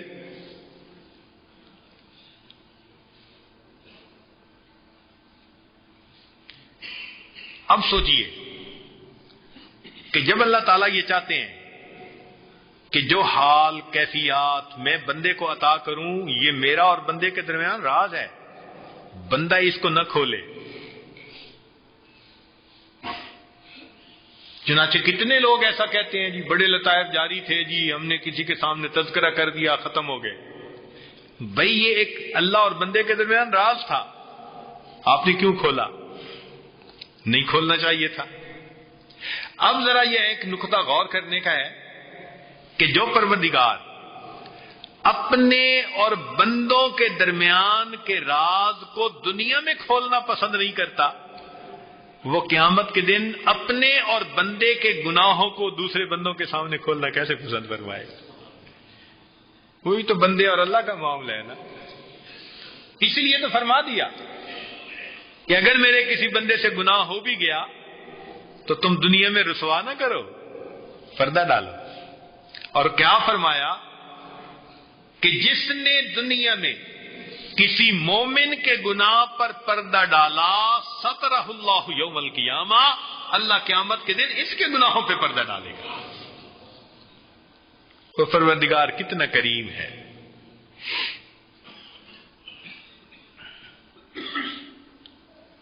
اور ایک بات یہاں سے اور بھی سمجھ میں آئی کہ ہر بات کا دوسروں کے سامنے نقل کرنا یہ بھی حکمت کے خلاف ہوتا ہے۔ نبی الاسلام نے فرمایا کلموا الناس علی قدر عقولہم، کہ لوگوں سے ان کی سمجھ کے مطابق بات کرو۔ اب جو بات دوسرے کے سمجھ میں آ ہی نہیں سکتی، ایسی بات کرنے کا کیا فائدہ؟ تو اب یہ بات کرنے والے پہ منحصر ہوتا ہے کہ وہ کون سی بات کرے اور کون سی نہ کرے۔ اس لیے آپ دیکھیں گے کہ ہمارے مشائخ اکثر و بیشتر خاموش رہنے والے، جتنا زیادہ بولے گا اتنی زیادہ غلطیاں کرے گا۔ تو یہ جو ہر وقت ٹر ٹر کرنے کی عادت ہوتی ہے نا، یہ انسان کو مصیبت میں ڈالتی ہے۔ خاموش رہنے کی عادت اپنانی چاہیے، اور بات بھی سوچ سمجھ کے کرنا چاہیے کہ اگلا اس کو سمجھ بھی سکے۔ سمجھ ہی نہیں تو بتانے کی کیا ضرورت ہے؟ اس لیے نبی علیہ الصلوۃ والسلام نے بھی ایک بات تھی جو اپنی بیوی کو نہ بتائی۔ قرآن مجید میں کیا ہے؟ فرمایا وَإِذْ أَسَرَّ النَّبِيُّ إِلَىٰ بَعْضِ أَزْوَاجِهِ حَدِيثًا۔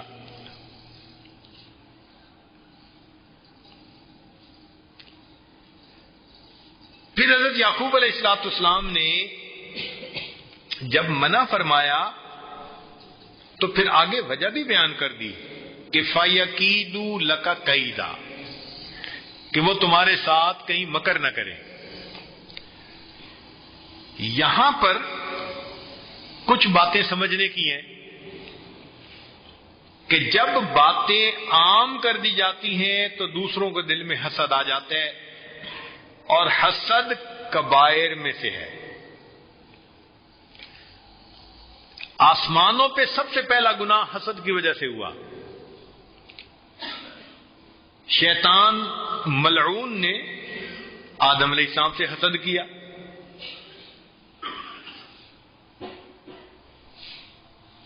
اور گناہ کا مرتکب ہوا۔ تو حسد کی وجہ سے آسمان پر پہلا گناہ ہوا، اور حسد کی وجہ سے ہی زمین پر سب سے پہلا گناہ ہوا کہ دو بھائی تھے، ان میں سے ایک کی بیوی زیادہ خوبصورت تھی اور دوسرے کی نہیں تھی، اس کو حسد ہوا اور اس نے حسد کی وجہ سے اپنے بھائی کو قتل کر دیا۔ یہ زمین پر سب سے پہلا گناہ۔ تو آسمان پہ پہلا گناہ بھی حسد کی وجہ سے، اور زمین پہ پہلا گناہ بھی۔ اس لیے نبی علیہ السلام نے تعلیم دی وَلَا تُحَاسَدُوا، تم حسد نہ کرو۔ حدیث مبارکہ سن لیجئے ذرا، غور کرنے کی بات ہے۔ لا یجتمع فی جوف عبد الایمان والحسد، بندے کے دل میں دو چیزیں جمع نہیں ہو سکتی، ایمان اور حسد۔ حسد آتا ہے تو ایمان رخصت ہو جاتا ہے، یہ دو چیزیں اکٹھی نہیں ہو سکتی۔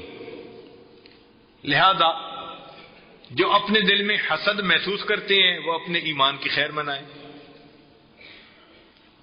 کیونکہ نبی علیہ السلام نے فرمایا کہ ایمان اور حسد یہ دو چیزیں ایک دل کے اندر جمع نہیں ہو سکتی۔ اور یہ بھی فرمایا کہ الحسد یاکل الحسنات کما تاکل النار الحطب، کہ جس طرح آگ خشک لکڑی کو کھا لیتی ہے حسد اس طرح انسان کی نیکیوں کو کھا جاتا ہے. تو حسد کرنے سے اپنی نیکیاں گئی. کتنا نقصان ہے یہ. اور حسد کیوں ہوتا ہے؟ کہ اللہ دوسرے کو کسی نعمت سے نوازتا ہے. لوگوں کو مال سے حسد ہوتا ہے، حسن و جمال سے حسد ہوتا ہے، فضل و کمال سے حسد ہوتا ہے. کوئی نہ کوئی نعمت ہوتی ہے دوسرے کے پاس جس کی وجہ سے ان کو حسد ہوتا ہے. تو گویا حسد کرنے والا اللہ تعالی کی تقسیم پر راضی نہیں ہوتا. اس کو تقدیر پہ شکوہ ہوتا ہے کہ اس کو کیوں ملا، یہ مجھے ملنا چاہیے تھا. اور اللہ کی تقدیر پہ جو راضی نہ ہو تو اللہ تعالیٰ تو اس بندے سے بہت ناراض ہوتے ہیں. اس لیے فرمایا کہ جب لوح و قلم کو پیدا کیا گیا تو اللہ نے قلم کو حکم دیا کہ قلم لکھ. تو قلم نے لکھا لا الہ الا انا محمد رسولی، یعنی اللہ کی طرف سے لکھا جا رہا ہے میرے سوا کوئی معبود نہیں، محمد صلی اللہ علیہ وسلم میرے رسول ہیں. پھر آگے قلم نے لکھا من لم یستسلم بقضائی، جو میری قضا کو تسلیم نہیں کرتا، ولم یصبر علی بلائی، میری بھیجی ہوئی بلاؤں پر صبر نہیں کرتا، ولم یشکر علی نعمائی، جو میری نعمتوں کا شکر ادا نہیں کرتا، فلیتخذ ربا سوائی، اس کو چاہیے میرے سوا کسی اور کو اپنا رب بنا لے. تو ہم اللہ کی تقدیر پہ راضی رہیں. اللہ نے جس کو جو عطا کیا وہی بہتر اور اچھا ہے. دل میں حسد نہ پیدا ہونے دیں. اس لیے فرمایا ام یحسدون الناس علی ما آتاہم اللہ من فضلہ.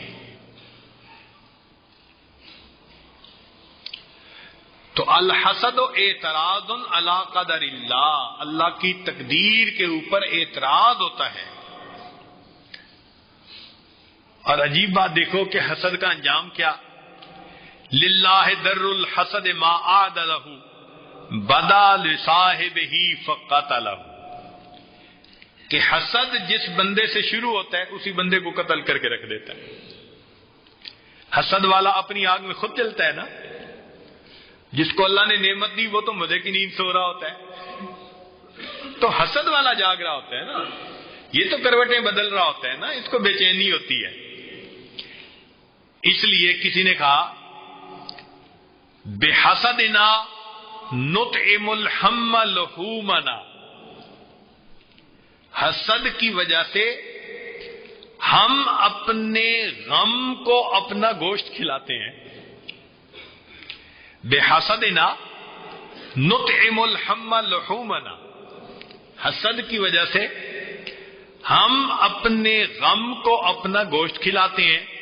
وَنَسْقِي الْفَمَّ دِمَاؤُنَا، اور اپنے منہ کو اپنا خون پلاتے ہیں.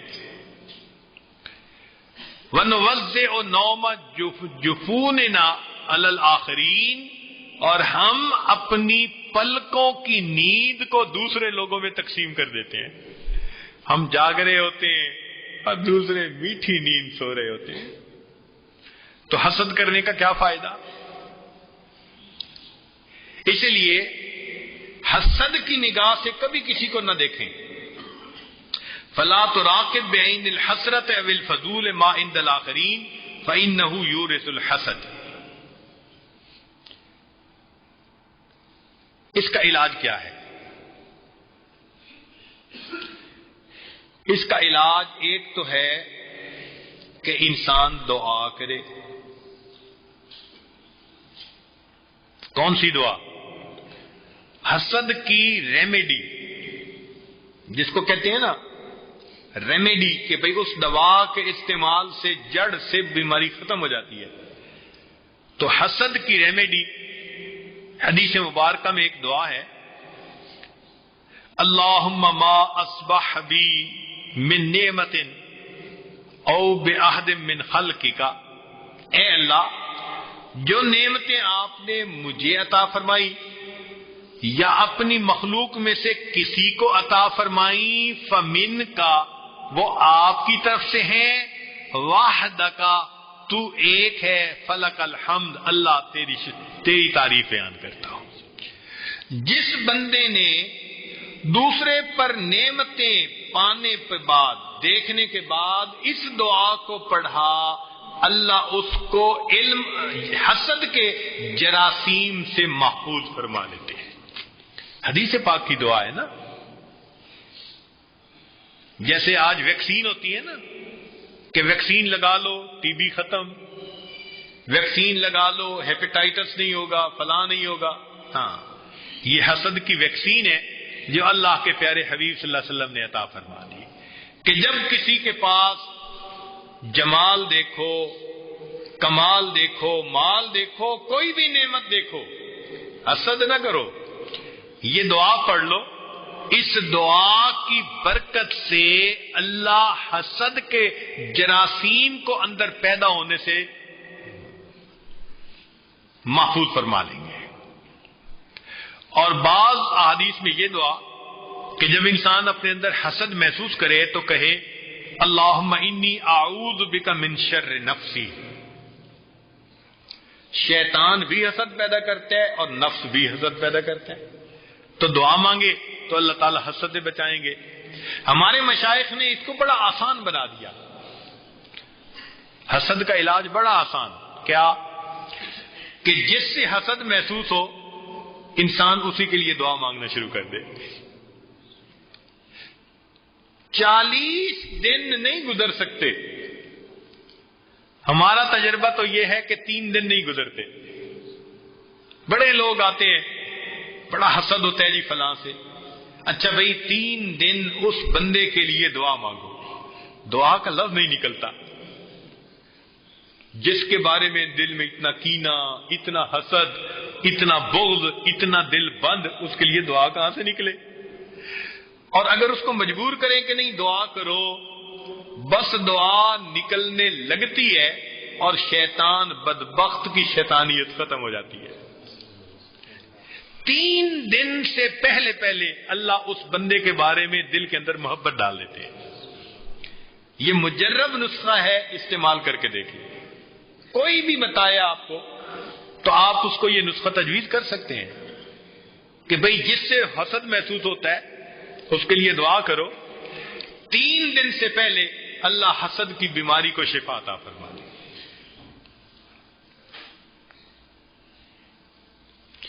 اب اس آیت کے اندر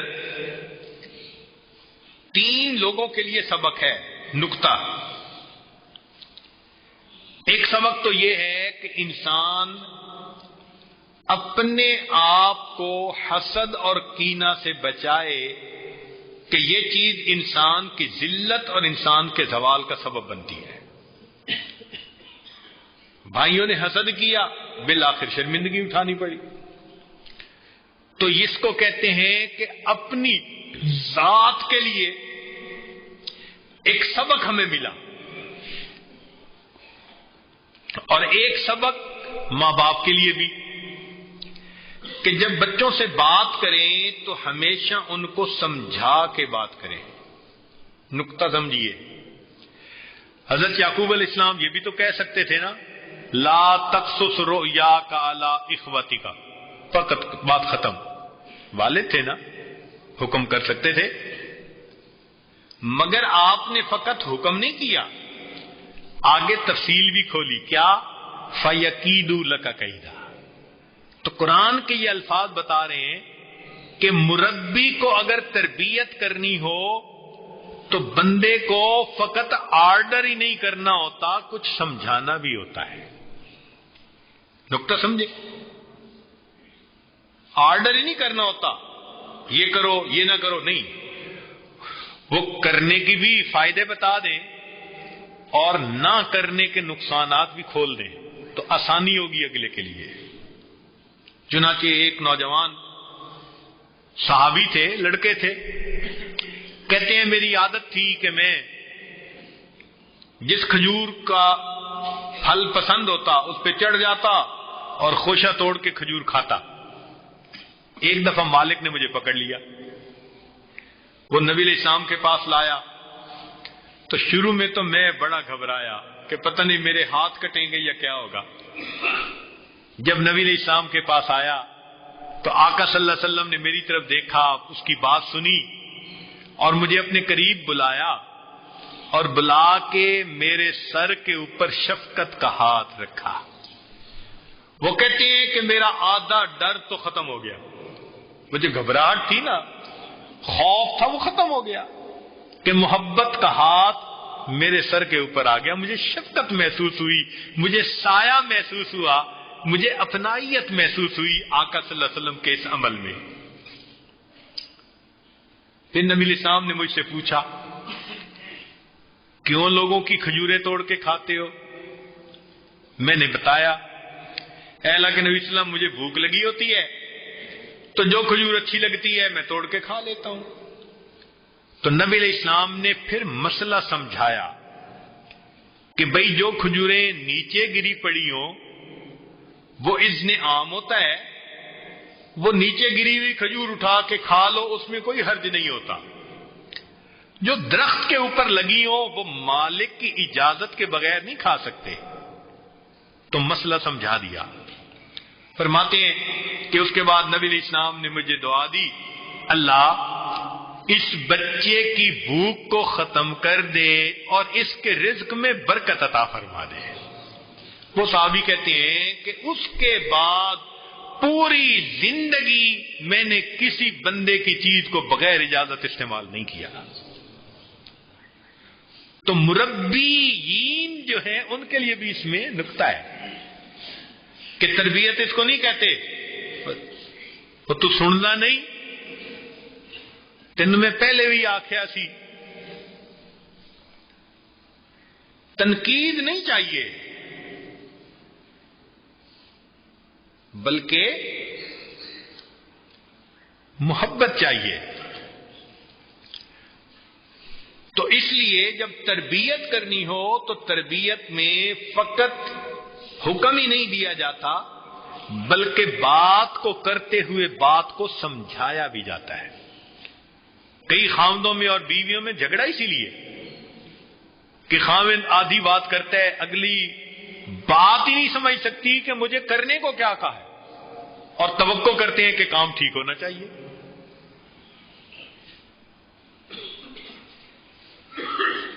چنانچہ میرے پاس بیرون ملک سے ایک جھگڑا آیا میاں بیوی کا، دونوں لکھے پڑھے، دونوں نیکوکار، دونوں تہجد گزار، اور مسئلہ کیا تھا کہ خاوند بس فون پہ ایک لفظ بولتا تھا اور اس ایک لفظ سے بیوی کو یہ سمجھ نہیں آتا تھا کہ میں نے کرنا کیا ہے۔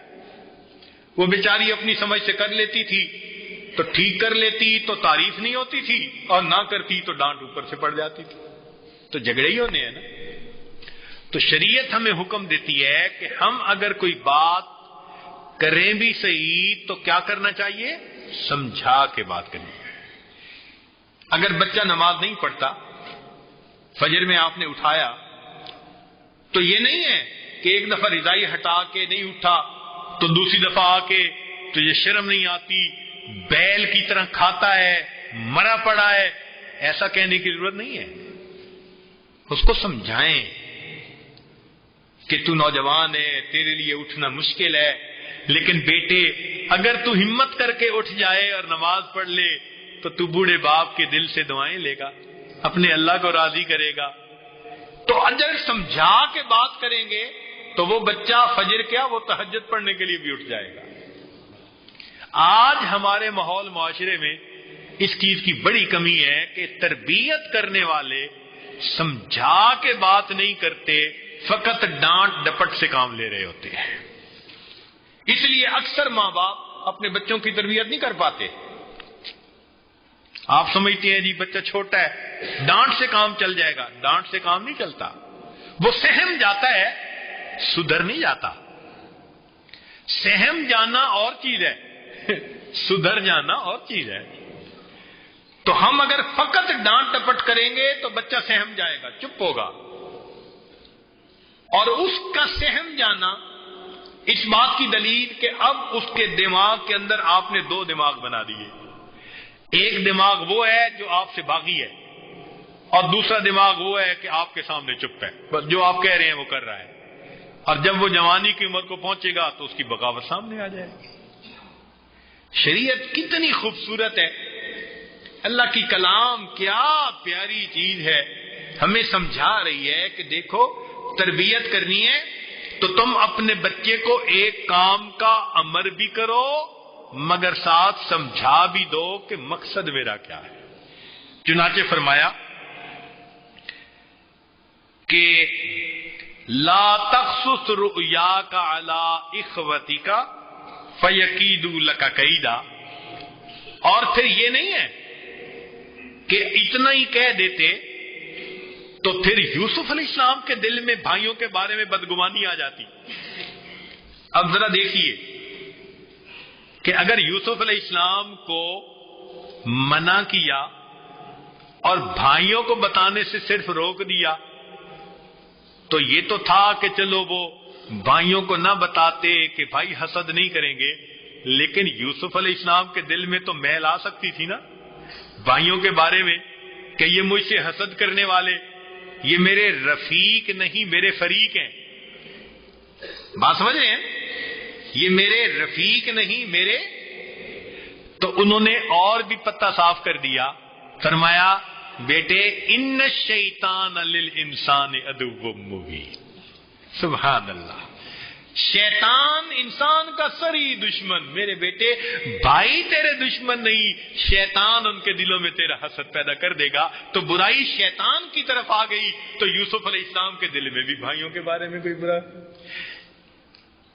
سبحان اللہ، قرآن مجید کا ایک ایک لفظ کیا عجیب سبق دیتا ہے انسان کو۔ اب اس آیت میں سے ذاتی طور پہ بھی ہمیں سبق ملا کہ ہمیں حسد نہیں کرنا، اور جو تربیت کرنے والے تھے اساتذہ ہوں ماں باپ ہوں بڑے ہوں ان کو بھی سبق ملا، اور ایک سبق چھوٹوں کو بھی ملا۔ وہ کیا؟ وہ یہ کہ کئی دفعہ چھوٹوں کی توقع ہوتی ہے کہ ہماری ہر بات کو پورا کر دیا جائے، ہماری، اور وہ اسی کو اچھا ماں باپ سمجھتی ہیں جو ہر بات کو مانے، جو کہا لے کے دیں، جہاں کہا لے کے جائیں۔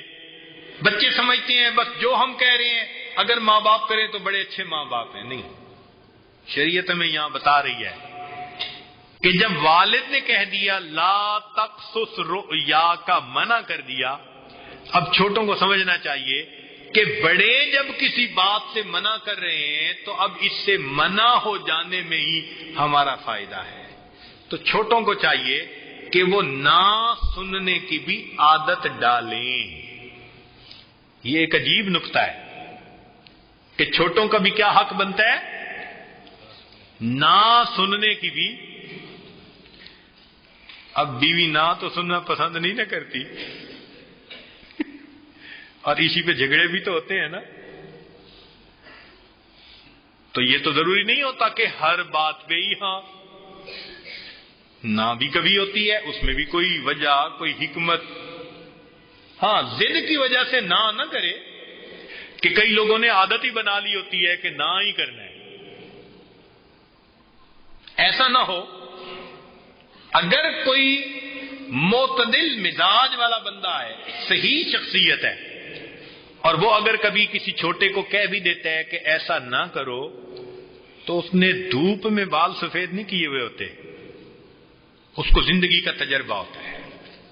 چنانچہ اس کا آپ کو اس وقت احساس ہوگا، بیٹا کہتے ہیں ابو فلاں جگہ شادی کرنی ہے، ماں باپ دونوں کہتے ہیں بیٹا یہ رشتہ تمہارے لیے اچھا نہیں ہے۔ اب نوجوان کی سمجھ میں نہیں آتا، وہ صرف شکل صورت دیکھ رہا ہوتا ہے، وہ یہ نہیں دیکھ رہا ہوتا کہ اس میں تو دین کی رتی نہیں ہے، یہ بے پردہ قسم کی لڑکی کل کو میری ماں کو کتنا ذلیل کرے گی، مجھے دین سے کتنا دور کرے گی، اللہ سے کتنا دور لے جائے۔ وہ لگا ہوا ہوتا ہے صرف اس لیے کہ وہ شکل خوبصورت ہے۔ اسی طرح بچیوں کے بارے میں کہ بچیوں کو کسی طرف دھیان آ جاتا ہے، اب اگر ماں باپ سمجھاتے ہیں کہ نہیں تمہارے لیے رشتہ بہتر ہے تو بس رونا کھانا پینا چھوڑنا۔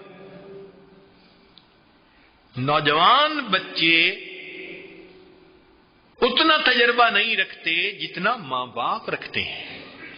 ان کی پختگی زیادہ ہے، انہوں نے عمر گزاری ہوئی ہوتی ہے. اسی لیے جو لوگ اپنے ماں باپ کی بات کو نہیں سنتے ٹھوکریں کھاتے ہیں. پھر بچوں کے ذہن میں شیطان کیا ڈالتا ہے؟ بس ماں باپ بات ماننے نہیں، امی میں گھر چھوڑ کے چلا جاؤں گا. بھائی گھر چھوڑ کے چلے جاؤ گے تو نقصان کس کا؟ دیکھیں، اگر بازو یہ سوچے کہ میں تو جسم کے ساتھ رہ کے بندھا ہوا ہوں، میں قید ہوں، بس میں آزاد ہونا چاہتا ہوں، تو اگر یہ بازو جسم سے جدا ہوگا تو یہ مردہ بنے گا، اس میں تعفن ہوگا، اس کو کتے گلیوں کے چوسیں گے، چچوڑیں گے اور کھینچ کے لے جائیں گے. جو بیٹا اپنے ماں باپ سے اور اپنی فیملی سے ٹوٹتا ہے پھر اسے بھی گلیوں کے کتے چوستے اور چچوڑتے ہیں. وہ جو بڑے سجن بن کے آئے ہوتے ہیں وہی عزتیں خراب کرتے ہیں، اور عزتیں لوٹنے کے بعد وہی گولیاں مار کے زمین کے اوپر اس کو لٹاتے تھے. کیا فائدہ؟ جو خیر خواہی ماں باپ میں ہے وہ خیر خواہی کسی اور میں تو نہیں ہو سکتی.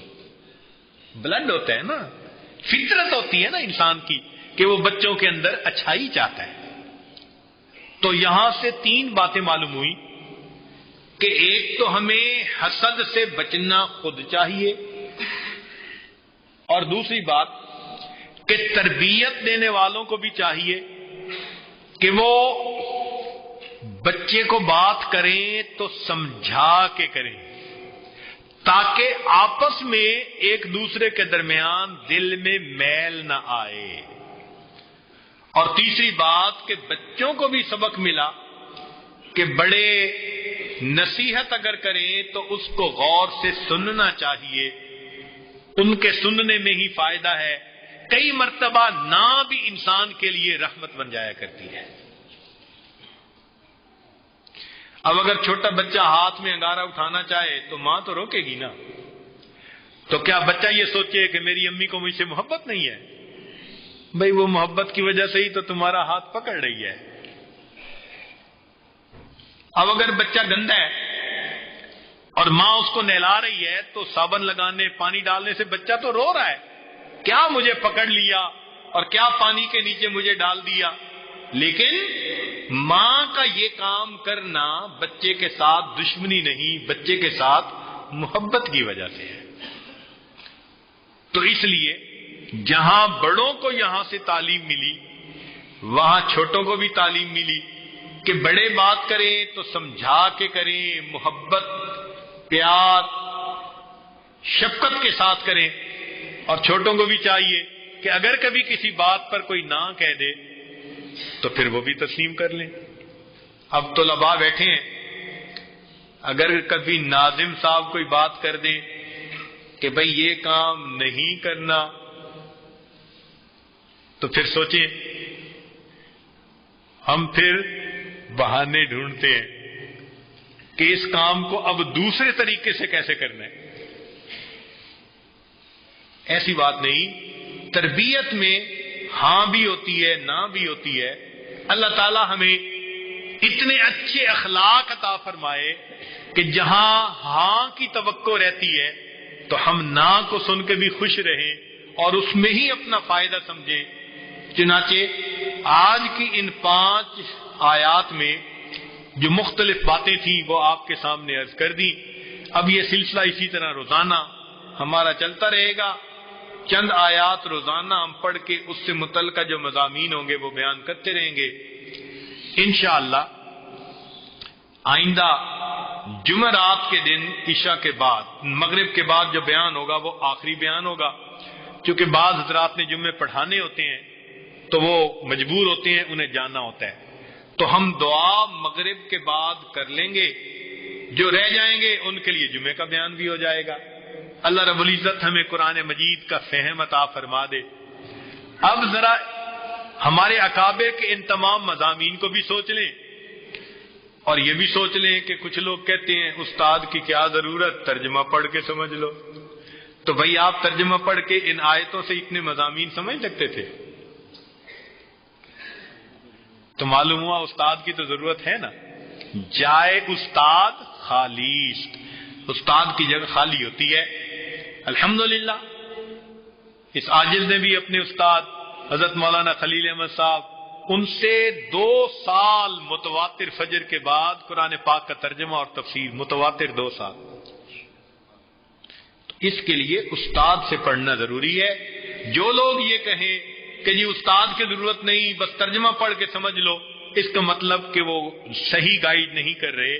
اللہ تعالی ہمیں دین کو اپنے اساتذہ کے سامنے بیٹھ کر ادب کے ساتھ، طلب کے ساتھ سمجھنے کی توفیق عطا فرمائے، اور اس دین پر عمل کرنے کی اللہ ہمیں توفیق عطا فرمائے، اور حسد جیسی بیماری سے اللہ تعالی ہمارے دلوں کو پاک اور صاف فرمائے، اور اللہ ہمیں اپنی نعمتوں کی قدردانی کی توفیق عطا فرمائے.